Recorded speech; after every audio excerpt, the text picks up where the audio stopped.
이러시면 안 됩니다. 기준이 있는 투자, 깡센 인사이드에서 함께하세요.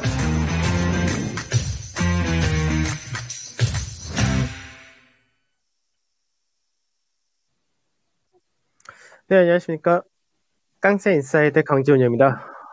오늘 시장이 반등이 잘 나오는 그런 모습을 보여주는데, 지금 보게 되면은 종합주가지수는 2,700 조금 아래까지 지금 올라왔습니다. 그래서 종합주가지수가 1%대, 1.1% 정도 상승을 보이고 있고, 코스닥도 마찬가지로 0.9% 정도 강세를 보인다 되죠.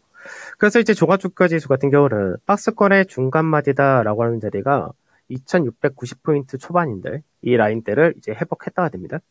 그래서 우선은 이제 그동안 시장에서 최근 들어서 미국에서의 국채금리 급등이라는 부분이 소비자 물가지수에서 또 한 번 문제되는 것이 아니냐 이런 우려도 있었는데 결국 이제 시장에서 선방했다 이런 측면이 강하다 이렇게 되는 거고요.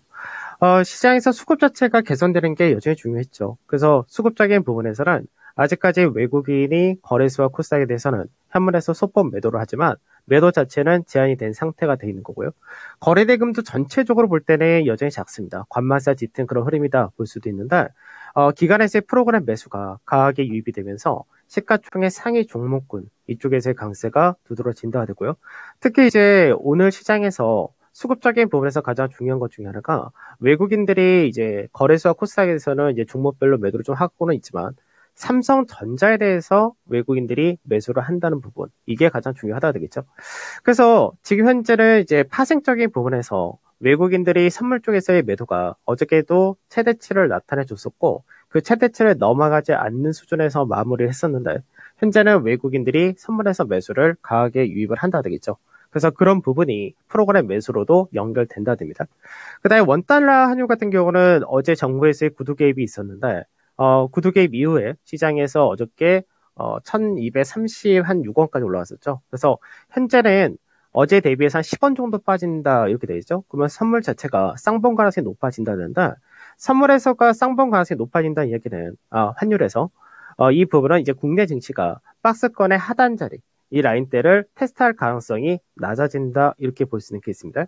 그래서 시장에서 지금 현재는 미선물의 강세와 더불어서 전체적으로 우호적인 여건이 만들어진다 이렇게 되겠죠. 가장 중요한 것이 우리가 불과 이제 얼마 안 됐었는데 박스권 상단 자리를 넘어가기 위해서는 가장 문제됐던 게 이제 삼성전자를 중심으로 해서 IT와 자동차 이쪽이 중요하다는 것을 다시 한번 확인했었는데 결국 이제 다시금 시장에서 박스권 중간마디를 회복하고 안착하는 과정 이후에 상단을 돌파를 하려면 결국 전차라는 조합이 굉장히 중요하다는 것을 다시 한번 확인했다 되겠죠. 그러면 이제 삼성전자가 오늘 이제 반등 하나를 가지고 이제 바닥을 완전히 찍었다 이렇게는 얘기할 수 없겠지만 최소한 삼성전자가 외국인들의 매도란 부분에서 어느 정도 완화되었다까지는 확인할 수 있겠죠. 그래서 나중에 다시 그 윗자리를 넘어갈 가능성이 높아진다. 이렇게도 될 수 있다 보시면 될 것 같고 오늘 이제 업종별로 강세가 두드러진 쪽은 상당히 좀 강합니다. 그래서 오늘 조선 같은 경우는 이제 카타르발 LNG가 본격적으로 발주를 할 것이다. 이런 기대감도 이어지면서 3거래 연속 상승이 강하다 되는 케이스고요. 제약 쪽에서는 한미그룹을 중심으로 강세가 이어지고 그 지주회사 같은 경우는 현대글로비스와 SK스퀘어라든지 현대중공업지주 이제 이름이 좀 바뀌긴 했죠. 그래서 지주회사도 전체적으로 강세를 띠고 유틸리티 그리고 방산까지도 강세 띠면서 전체적으로 시장에서 시총 최상위에 있는 종목군들에서는 IT와 제약 그리고 자동차 이런 쪽이 지수를 받쳐준 상태에서 그 외적인 경기 관련된 쪽이 강세를 보여준다. 상당히 좋은 케이스죠. 그래서 어떻게 보면은 이제 최근 들어서 공매도가 다시 좀 늘어난 부분이 있었는데 그 늘어난 부분을 쇼커버리할 가능성도 높아진다는 점에서 긍정적으로 볼 수 있는 그런 케이스가 되고요. 어제 이제 외국인들의 현선물 매도란 부분이 피크아웃 가능성 이 부분에 대해서도 언급을 잠깐 하게 되는데 우선은 현물까지는 아니더라도 선물에선 피크아웃은 확인을 했다가 됩니다. 그래서 이제 중간 마디까지 올라온 상태에서 안착 테스트를 하고 갈 거냐 아니면 안착이 아니라 반등세가 지속적으로 갈 거냐 이 정도의 차이가 있다 이렇게 보시면 될 것 같습니다. 그래서 하나씩 좀 보게 되면은 우선 이제 환율을 좀 보죠. 환율이 이제 시장에서 오늘 이제 떨어지기 전까지의 그림을 봤을 때는 사실 환율이 다시 한번 고가 라인대에 어저께 왔었기 때문에 경계감이 굉장히 높았다가 되는 거고 외국인의 매도도 다시 한번 크게 떨어졌다가 되는 케이스였는데 지금 보게 되면 환율이 최근 들어서 앞전에 고가를 만들었던 자리대를 이탈하는 그런 흐름이 보여진다 되겠죠. 그래서 아직까지 하단을 이탈할 거냐라는 부분은 좀 더 봐야 되겠지만 우선은 환율 자체가 단기적으로는 쌍봉 가능성이 높아졌다가 되는 것이고 쌍봉 가능성이 높아졌다는 얘기는 국내 증시가 박스권 하단을 다시 한번 테스트할 가능성이 낮아졌다 이렇게 되겠죠. 그 다음에 수급을 잠깐 보게 되면 수급에서 어제도 이제 외국인들이 선물해서 장중에는 매도를 키우는 모습을 보여줬었지만 결국은 종가상으로 보게 되면 앞전에 외국인들이 선물해서 가장 많이 매도했었던 17,300개 이만으로 마감을 했다가 되는 거죠.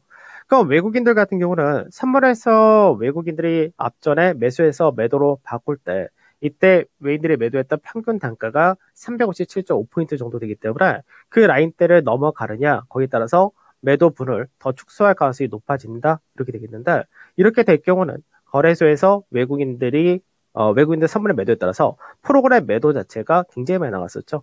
그래서 프로그램 매도가 1조 7천에서 나갔는데 이 부분 역시도 축소되거나 유입될 가능성이 높아진다 이렇게 되기 때문에 이런 부분은 국내 시총 상에서의 수급이 개선될 가능성이 높아진다 이렇게 되는 겁니다.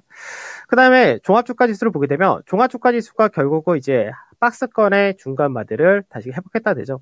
그래서 실제로 앞전에 상단자리 돌파 시도가 실패가 나온 다음에 계속해서 중간 마디자리는 월요일까지는 지켜주는 흐름을 보여줬었는데 이 부분은 어저께 이탈했다가 오늘 회복시켰다 되죠. 그러니까 결과적으로는 갭이었던 자리대를 메우고 나서 반등했다 이렇게 된 케이스인데 다시 한번 이제 시장에서 이평선이 미집된 형태로 들어갈 겁니다.